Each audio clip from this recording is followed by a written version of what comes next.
welcome to another episode of Well-Adjusted Mama. This is a podcast dedicated to educating and empowering women from preconception through early motherhood on wellness lifestyle. I'm your host, Dr. Laura Brayton, and I'm a maternity pediatric chiropractor as well as mother who has hand-selected experts and natural holistic healthcare specialties to shine light on options and choices during this exciting phase of a woman's life. Today, I have the pleasure of interviewing Alexandra Harbushka, and we discuss the topic of entrepreneurship with children. Alexandra Harbushka's life was sent into upheaval when she received a call from her doctor diagnosing her with herpes. Shaking, feeling like her life, her goals, happiness, and desires had all just gone up in smoke, she was left scared shitless and with a new mission to share her story with people just like her and to let them know that their feelings are normal, natural, and that they are not victims. With that mission in mind, she founded Life with Herpes, an online community consisting of a podcast, a website, YouTube channel, wellness products to support the skin condition, and an online community that provides support, all dedicated to shattering the stigma of living with herpes. Before founding Life with Herpes and becoming a mother to her son Clinton and a wife to her husband Bill, Alexandra worked in corporate America with roles ranging from Ralph Lauren to selling new home construction to being a mortgage loan officer. Her education includes a bachelor's degree from the University of Arizona, a postgraduate certificate in ministry, and is currently working on a master's in theology. She's also an ordained minister and provides ministry counseling. Check out her website at lifewithherpes.com. Hi, Alexandra. Welcome to the show. I'm very excited to have you on today. I'm so excited to be here, Dr. Laura. So we're going to talk about being moms and entrepreneurs, which you and I both are. We're also going to talk a little bit about your story, which, you know, I want to say it's a unique story, but it's actually not unique at all. It's just unique to share at a public place. So talk about what your story is and what business came of your story. So I think entrepreneurship has been in my blood forever. I think it's something that you're just kind of born with and you go with it. I started off in corporate America upon graduating college, and I always felt like, there's something else. I need to do something else. Well, the something else that I do, I have a business around herpes, and that's not something that you ever think I want to sign up for. It's not something you're like, I'm going to create a business on herpes. Like, it just doesn't work that way. And I was diagnosed with genital herpes in 2011 when I was 28 years old. And it was devastating. It was suffocating. It was crushing. It was, all the air was sucked out of my life. I walked around like Eeyore, the Winnie the Pooh Eeyore that has the rain cloud over him all the time. I was stuck there. And it wasn't until 2017 when I was asked to speak at a conference, and I was asked to share some vulnerable things. And I got up and shared that I have genital herpes.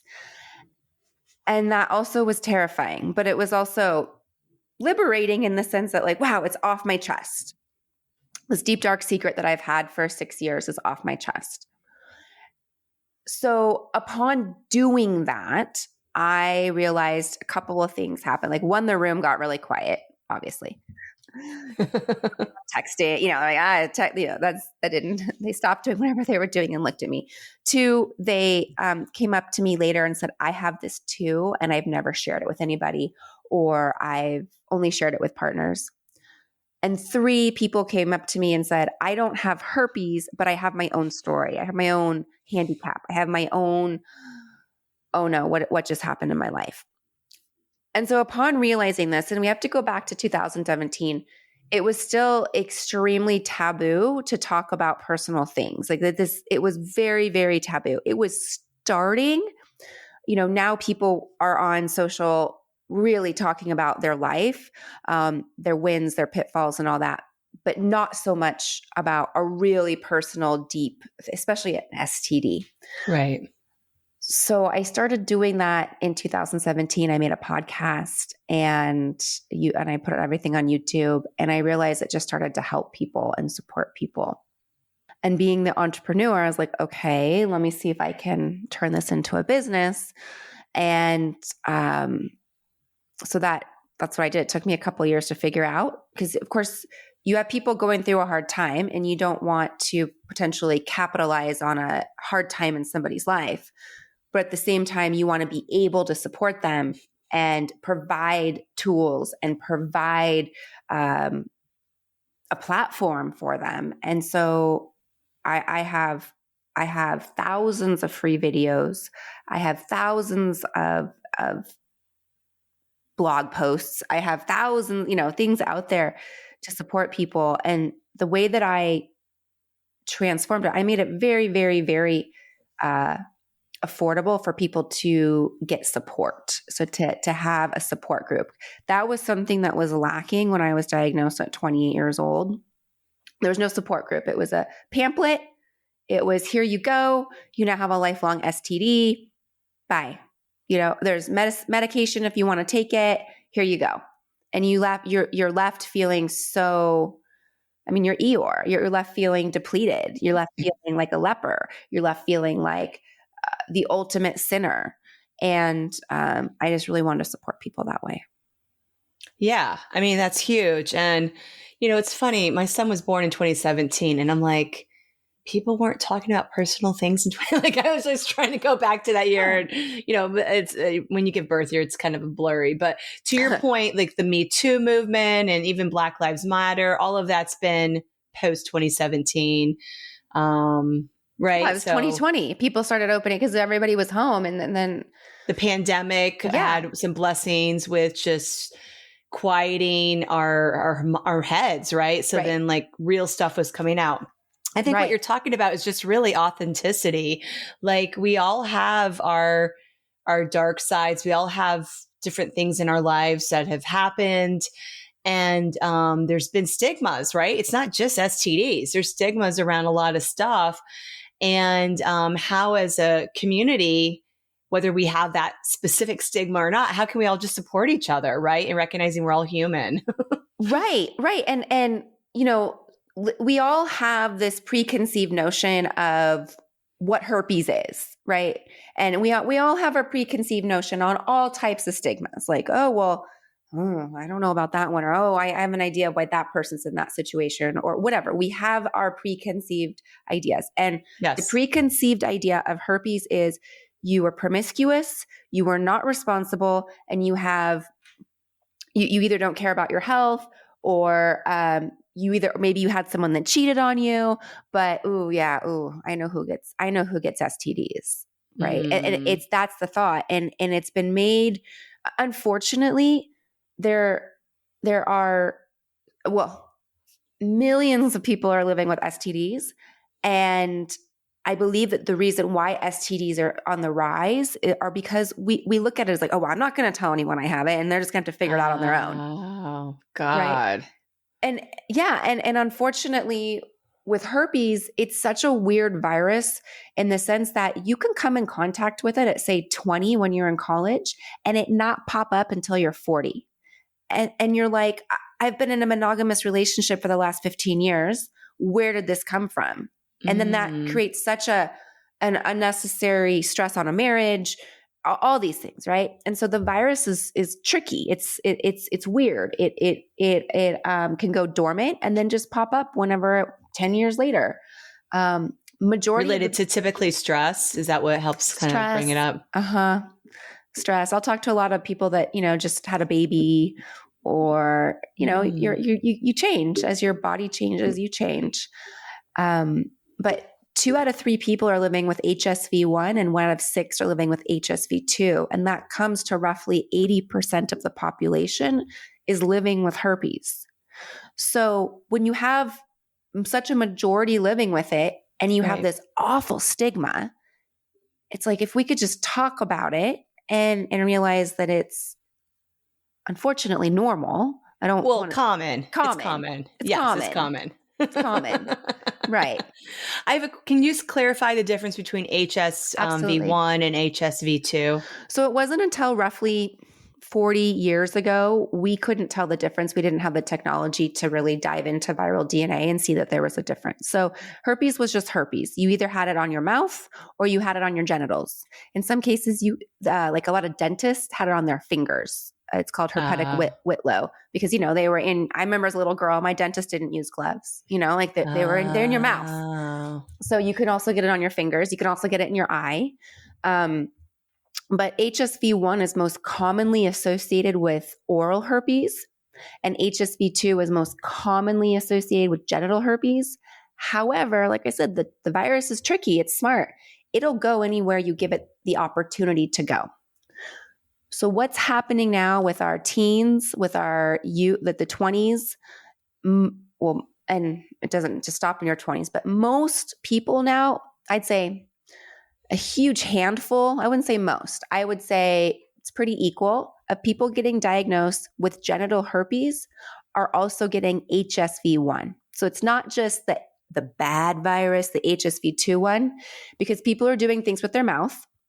And when they do that, it can be transmitted to a partner by doing that. So you have people that go, well, I get cold sores. I've had that as a kid, but I don't have the one down. I don't have the bad one. Everyone gets cold sores. And so if you do things with your mouth on a partner, you can end up with it genitally. I see what you're saying. So with kids that have it, like that's because maybe an adult kissed them on the cheek and could have transferred that way. So the virus really prefers, so if you look at our mouth and our genital, that skin is like tissuey. It's different than like, say, the skin on your arm or even the skin on your face. The virus likes the tissuey skin for whatever reason. And so it really will prefer kind of the outer rim of the mouth or the genital tissue. However, it lives in our nerves. It lives in our nervous system. It travels along our nerves. And so our nerves are like fingers. So you can have someone that would get it on their mouth, but it can kind of crawl up, say, to their nose, or it can kind of crawl along their cheek. Same thing genitally. You know, you can get it anywhere from the belly button down. You can get it on your thighs. You can get it on your hamstring, on your inner thigh, on your tailbone. So you can really get it anywhere in that location, just again, because it travels along the nerves. So obviously, like you said, 80% of people have this. And, you know, I didn't realize that you're saying that it's becoming more common, STDs in general, because essentially people are sexually active and not telling their partners that they have an STD and I not don't using think they condoms know. or. I don't. So for example, with herpes, if you are a responsible sexually active adult and you're like, I'm going to go get tested before, you know, my partner and I are intimate, and you guys go and get tested and everything comes back clear and you go, great, let's go. Herpes is not included on the STI panel. Oh, and if you don't have an active outbreak, though, can you still transfer it? Unfortunately. So yes. So I'll explain that in a second. So unfortunately you'll have, and again, I had this happen all the time. You'll have people that get cold sores. Right. They're not tested for it. And they go into a relationship and all of a sudden their partner gets something down there and they're like, what? You gave me something. And the person's like, well, yeah, I've had cold sores forever. Right. So that's happening. 90% of the people with genital herpes will never be diagnosed because they're either asymptomatic. They misdiagnose it for something. They go, oh, well, it's just this little bump I have on my tailbone, or I get this little bump below my belly button. It's not an STD. Right. Or they get it so far and few between, like, oh yeah, I must have nicked myself as a female. You know, I must have nicked myself shaving, but it's been years since anything popped up. And so I don't have, you know, so they don't get tested for it. Well, I have to backtrack. Why is it not part of the regular STD testing? If it is an STD. Right. You know, there's so many theories. It's a blood test. It's a blood test. Well, there's two types. One is the blood. What they're looking for are the antibodies. So it's not a blood disease. This is not transmitted through blood. It's not transmitted through bodily fluids. It is a blood disease. It is a skin disease. But the antibodies live in our body. So the good news with getting a blood test is if you test positive on a blood test, it's positive. There's a lot of people that go, well, is it really true? If you test positive on a blood test, it's positive. The bad news with that is that you don't know where it's located. If you've never had an outbreak, you don't know, is it oral? Is it genital? I don't know. Do they check for the two different types of viruses in the blood test? So you'll know what type, but not the location. Mm-hmm. The other way is if you have an actual lesion, an actual outbreak, whether the lesion is a paper cut, it can be a paper cut, it can be a blister, it can be a cluster of blisters. And if they swab that viral DNA, then they can say, okay, this is HSV1 or this is HSV2. Yes, it's herpes. The good news with that is you know the location. The bad news is you have to have an outbreak. So if you were just a swab, you would most likely turn out negative because there's no active lesion. I remember your question now. Can you transmit it without an active outbreak? Unfortunately, yes. And the reason is there's a thing called viral shedding. So we all became aware of what viral shedding was after post 2020. Mm-hmm. So just like anything that's living, it wants to shed. So this virus wants to shed. And what it does is it sheds its viral DNA and it pops up to the surface of the skin wherever you have it. So if you have it orally, it'll pop up to your mouth. If you have it genitally, it'll pop up down there somewhere. And there's no signs, there's no symptoms, there's no blister, there's no itch, there's no tingle, there's nothing. And so the host doesn't know that they're contagious. What causes it to pop up? Just stress? Maybe, yeah, it could be stress, could be maybe you're sick, or just could be the virus lowered doing immune its thing. system. Yeah. And so that you don't know when it's happening. The longer you've had the virus, the less it sheds. It's kind of like a baby rattlesnake. You know, baby rattlesnakes are the most dangerous, and then they kind of phase out. So the virus, when it's brand new in your body, it's like happy, it's exploring. And as the longer you've had it, your immune system has the opportunity to fight with it, to counteract shut it down. Yeah. And so what you're saying is there's no cure. Once you have been exposed, it's in your nervous system to flare up when you have a compromised immune system and it's not able to manage it, essentially. Correct. So you can have some people. So for example, when I was 20, I went on a date. My date kissed me goodnight. He had a cold sore. I was kept backing away and he kissed me and I ended up with oral herpes. I was 20 when I had that outbreak. I didn't get my second outbreak till I was 14 years later at 34. So for me, it wasn't a big deal. I never dealt with it, never had an outbreak, just didn't. So for me, HSV1 oral is no big deal. HSV2 genital was very different. I had multiple outbreaks when I was first diagnosed. Nonstop. And what do you think that was from? My immune system. I was in my 20s. I was a kid that was on lots of antibiotics. I think I was in high school in the 90s. And I think that was kind of like, oh, you have strep. You might have strep or you might have this. Here's an antibiotic just in case. So I was on lots of antibiotics. At the time I had BV, I had yeast infections, and I just couldn't get rid of them. I just would get on an antifungal, then an antibiotic. Then I had awful acne because I wasn't eating healthy. I thought I was eating healthy, but I wasn't. And your whole microbiome was off. Everything. So that sounds like that would make you susceptible to getting infected as well. Absolutely. Absolutely.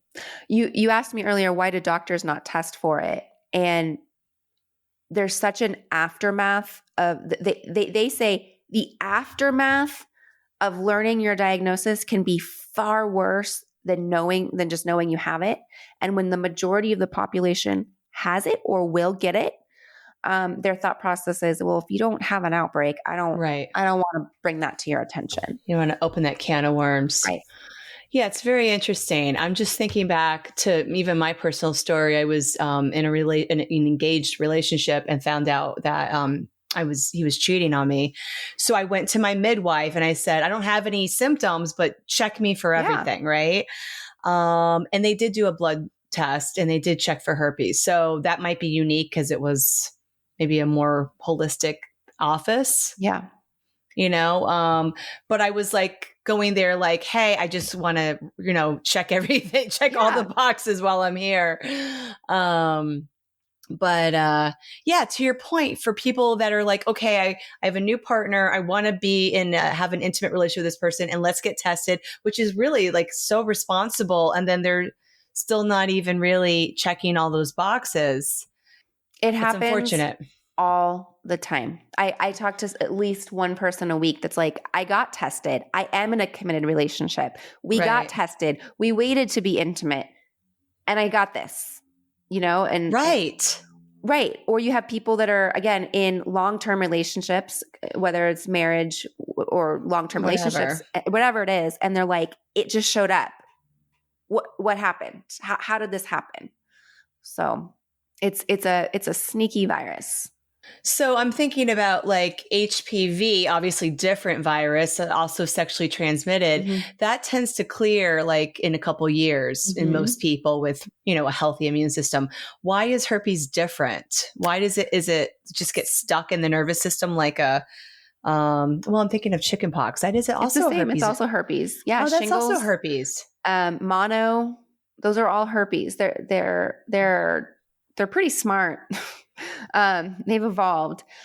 Some people just like, for me, HSV1 oral, not an issue. Right. It doesn't happen. I don't even like associate with it. HSV2, I will know if there's certain things I do, I'm going to get an outbreak. And I know that. Wow. Like stress. If there's just a couple of days of just stress and you can't recover from it and you're tired and, those type, or if you travel and you're just tired, run down, girls' weekend can trigger it, that type of stuff. Mm-hmm. So then now, like, you have your diagnosis and you've obviously educated yourself, you created this business. Mm-hmm. And how did it go within like getting married and having a child? Mm-hmm. So like for women listening, let's say they're pregnant with herpes, like what do you recommend? I would recommend getting on the same page with your doctor. Absolutely. So when the baby's in utero, the baby's completely protected. It's not like it goes through the umbilical cord, or it has nothing to do with fertility. It has nothing to do with, the health of the baby while you're pregnant. The concern is the delivery and making sure that the mom doesn't have an outbreak during delivery. There are some things that you can do. You can take the antiviral. There's an antiviral that you typically are prescribed about 4 weeks prior to your due date. And that way you can, if you do not have, an outbreak, then you can deliver vaginally. If it's a huge concern to you or you have an outbreak, then you can have a cesarean, a C-section. That can also, lower the risk. The thing is that when we're pregnant, I noticed this too. Like we spend so much on the pregnancy. And then all of a sudden it's like you have the baby and you're like, I forgot after the baby. Like there's a whole new life after the baby, right? Mm-hmm. And one of the things as parents, or before we're parents, we think, okay, I have herpes, pregnancy, delivery. What am I going to do? What we forget is your child is going to go out into the world and your child's going to be exposed to it, regardless of you having it or not having it. So even if you don't have herpes, your child is still going to go out in the world. Maybe grandma has it. Maybe auntie, maybe uncle, maybe a cousin, maybe your child's teacher, maybe your child's caretaker, whoever it is. Your child goes out into the world and is going to be exposed to most likely HSV1, because that's our mouths are exposed, right? But we put such an emphasis on, oh my gosh, I can't have kids because I have this. Well, once the baby's out, your kid's going to be exposed to it as well. Right. What happens if a baby is born through the birth canal with an active outbreak? Like what would be the replication to that baby? So it's called neonatal herpes, and it's not very common because most doctors are aware of it now. But there's no immune system for a child at that point when they're born. So it's just really hard for the child to fight it. If it gets in the child's eyes, that's the concern. You don't want it. You can go blind if you get herpes in your eye. For adults as well. If you ever think you have something in your eye, you definitely want to get that checked because you can go blind from it. So it could be, you think back of people that were blind, born blind in history. It could have been herpes. I don't know. Right. Mm-hmm. Got it. Okay. Yeah. And then to your point, like at least in the, first world countries, they know to check for that. And hopefully I've talked to some people, they're like, my doctor never checked, but Yeah. Hopefully. I would just say get on the same page with your doctor. And if you're or midwife or whoever, and if you're not in alignment, if the person's like, no, we have to do a cesarean, and you're like, but I don't want that, then talk to other doctors. Or if your doctor's like, it's fine, no problem, and maybe your spouse is like, I'm not sure, talk to other doctors and get do your own research on it. I had a vaginal birth.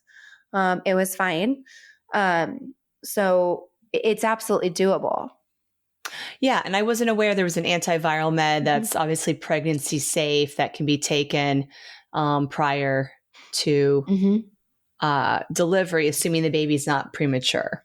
Right. You need to have it in your system for a few weeks for it to work. They say a few weeks. It works pretty fast. They put you on it about a month before because you could deliver really any time at that point. So right. Yeah. Okay. Well, let's switch gears a little bit and talk about now you've, it sounds like you created your business before you became a mom. Is that true? Okay. So then now that you're a mom, how is it different? What's your life looking like managing the two? Right. It's so funny. And I'm sure every mom goes through this. You go, wow, I had all the time in the world. And you have no idea you have all the time in the world. I was just talking to another mom and she's like, yeah, if you don't want to make dinner when you don't have kids, you don't have to. When if you want to just lay on the sofa and watch Netflix, you can. And then as a mom, you're like, I don't have that luxury. Right. So I've become very efficient with my time. First and foremost, I am a mom. I am a mommy. I actually have another business as well. I'm a jeweler. I have an online jewelry company. So I get up at 5:30, to do my exercise so that I can feel good.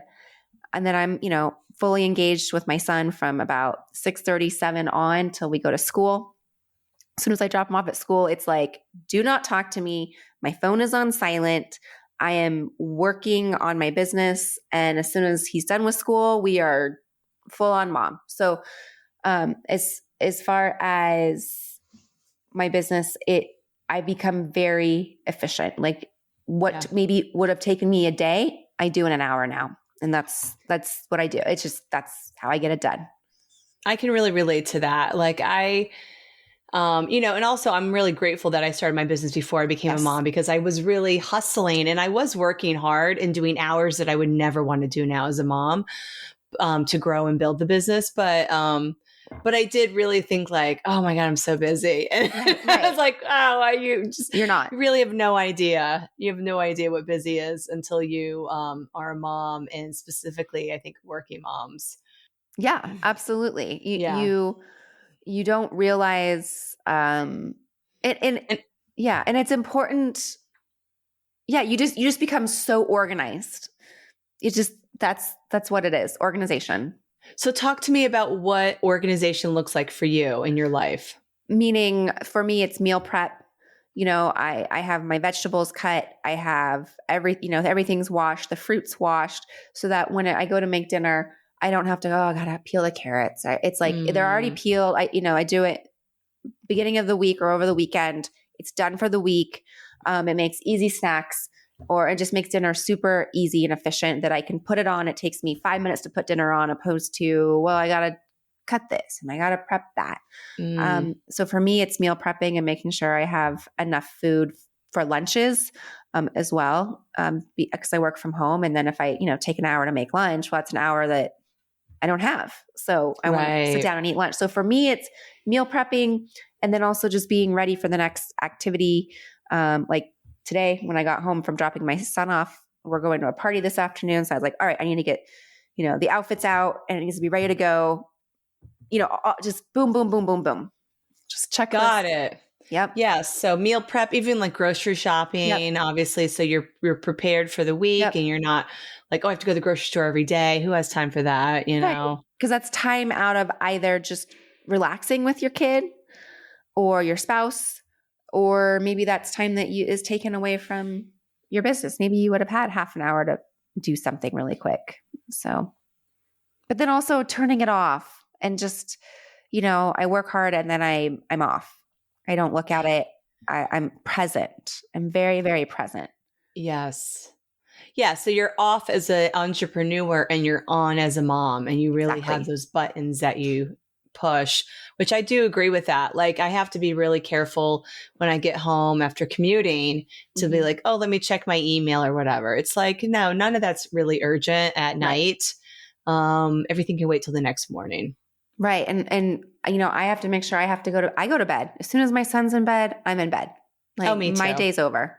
Yeah. Yeah. I do like that you wake up and work out before he gets up. That's why I bought a Peloton. So I've been trying, I had a few good mornings with that. And then, then it's like, oh, well, he's not awake yet. So I can do something else. Right. Right. And just, there's something else that always happens, you can always get that done. But I feel fortunate being an entrepreneur because I can, if I want to take a week off, I can take a week off as long as it's planned. Yes. But I can take the week off and there's no like, oh, I got to ask permission. I have to ask a boss. It's like, no, it's off. It's done. Right. And that's right. And you don't understand too before you have kids. I was talking to one of my friends from high school and he's like, no, before I had kids and people said, oh, I can't send an email late because I'm with my kids. He would be like, dude, just send the email. Right. And now he's like, no, you don't understand. I am home. Done. Boundaries. Like I'm with my son. I'm with my wife, Yeah, that's really important, I think. And, my son has reminded me, I'll never forget, he was probably a year and a half. We were out on the balcony. It was a beautiful day. And I was looking at my phone. I might have been texting or emailing, I don't remember. And he got so mad. He grabbed my phone and he threw it off the 7th floor balcony. And that was his way because, he wasn't really speaking it that much, but that was his way of like, listen, you're going to pay attention to me. And that was a hard lesson, but it was an important lesson to be like, yeah, what am I doing? I don't even need my phone right now. Like, right. So yeah, I remember like, and then like we went down and went to Verizon and got a new one. Yeah. Yep. That was the end of that phone. So yes, kids will definitely, I think remind us too when we're not present. Right. If we are distracted. And, I think it's really beautiful that they have that self-love that they're like, no, I deserve all of your attention. Absolutely. My son did it to me this morning. We were on our way to school and he's like, Mommy, watch this. And I was sending a text to figure out what was happening with the dog because the dog likes to go to school, but the dog also I was like, are you going to take the dog to my husband? Are you take the dog for the walk? Are you taking the dog for the walk or should I take the dog to school? And my son's like, but mom, stop, like, watch me. And again, just, you're like, no, but I was trying to figure out the dog too, Well, right. And I have a dog and that's like almost another child. It's interesting. Like there's a lot of that. So talk to me about also the other thing that, we're both have husbands. So like, how does that also work with a business and a marriage as well? Like, what do you do for that? Well, that's also challenging because how do you need to have that time? We like to do time in the morning. So mornings I don't work out. Right now the weather's beautiful. We'll sit outside. I'll have a tea. He'll have a cup of coffee. We spend our times more in the mornings together. This next week we're doing 2 nights by ourselves. That's wonderful. We really try to do that. It's non-negotiable date night on Saturdays, or at least one night a week. It's a non-negotiable. We have a date. Every week you have a date night? Oh, wow. That's really impressive. Right. At least now we can do it. Schedules will get busy, but for us, it's really important because I'm at the age too. My son's 3. So like dinners are hard, like family dinners, it's still hard. It's not, Mommy, I don't want this. I'm like, that's what's for dinner. It's not a kid that just sits and eat with you yet. Right. So those are still hard. What do you do for childcare? Like, do you have family? My parents live down the street and then we also have a nanny. So I have both of that. Yep. But that's still, helpful. Even though nanny isn't mom and when he's home, he wants to be with mom. And so I have to really prioritize that and say, okay, yeah, you want to eat lunch together? I'll eat lunch with you. Of course I'll eat lunch with you. Or you need cuddles right now? We'll do cuddles, of course. So just learning. I think realizing that I chose to be a mom. It's something I wanted. And the time goes by so fast, and he's only going to be little once. And when he's not little, it's done. It's over. He will never go back to wanting the cuddles. And that'll be over. And then you go into a new phase and all these things. But just realizing and being patient with myself, saying, like today after we get off the podcast, I'm like, I have this I want to do, and I have this, and I have all these things I want to do. And I'm like, I can only pick one thing because the day is going to move on. And my son, and so just being patient with yourself and realizing like, this is exactly where you need to be. And I only have 3 hours a day or 5 hours a day. And that's it. Like, then it's done. And then I can start over tomorrow, or not tomorrow because it's Saturday, but you know what I mean? And I do think, my son's 5, and what I'm celebrating is even like with kindergarten coming in the fall, I calculated I'm going to have 100 hours more of my life back because of the earlier drop off and a little bit later pickup. So, what am I going to do with that time? I'm so excited for you. Yes. And talking to moms with older kids, they were like, yeah, once they really like, he is in full day preschool now, but it's still like not the same, right? So as they get older, they become a little more independent. Right. There's freedom that comes with that. And then to your point, there's when they get to an age where they're like, I don't really want to hang out with mom so much. I want to hang out with my friends. Right. So yeah. Right. Just remembering like it's a small blip, and there'll be time for the hustle. And I want to be a mom. I chose to be a mom. Like it's a blessing, and yes, I don't want to miss it. I don't want to miss, discovering a blade of grass, or like, oh, look at the dandelion. I don't want to miss that. Right. Mm-hmm. It is a blessing. I think that's the one other thing that you're just reminding me of is like, we can get busy, or, even with kids being overscheduled and you're like rushing from one thing to, and there's no mindfulness, there's no presence that's going on there. You might be physically in the car with your child, but you're just like running from place to place. And that creates anxiety, not just for mom, but for the kids as well. Like, oh, I got to do this, I got to do that. And it doesn't feel like fun. Right. It's like all these like things like music and sports and all these things are supposed to be fun. And it just feels like another thing on my to-do list, even as a child. Right. Right. I'm very cautious of that as well. Trying to have like one day where there's no activities and we can just decide how we spend the day. Yes. Throwing rocks in the pond, or we just gonna cuddle, whatever works.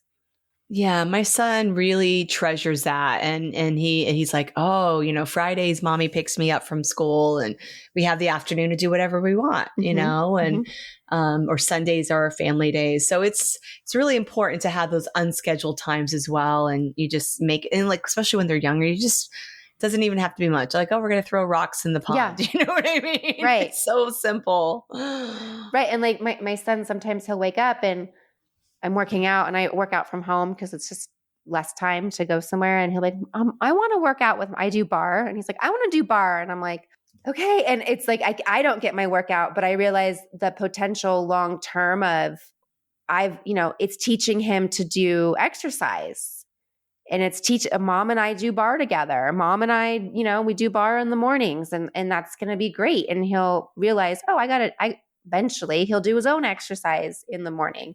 And I never wanted to shut him out and say like, no, you can't, this is mom's. You can't do this with mom, because that's not, all he wants is to be with mom.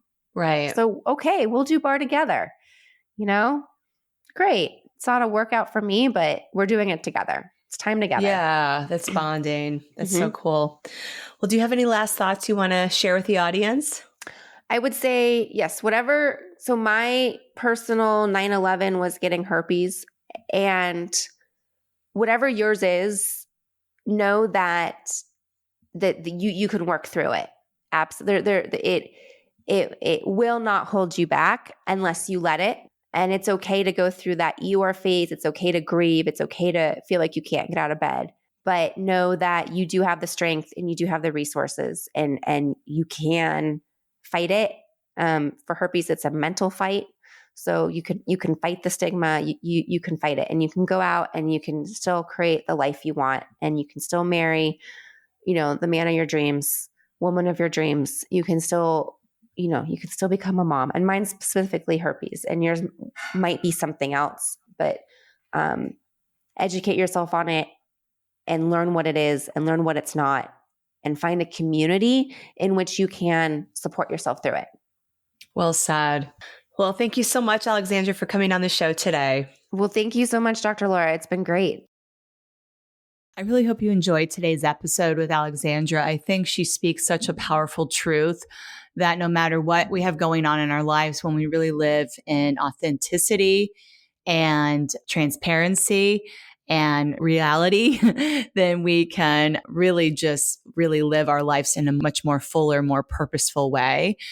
And I really applaud her mission on really removing stigma. Stigma around any type of diagnosis is unnecessary.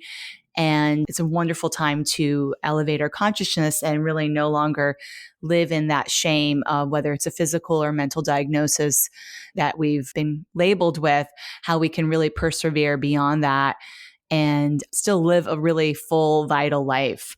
So I hope you enjoyed it. Check out her website and all of her social media at Life with Herpes. And I love her tag, breaking the stigma and removing the shame.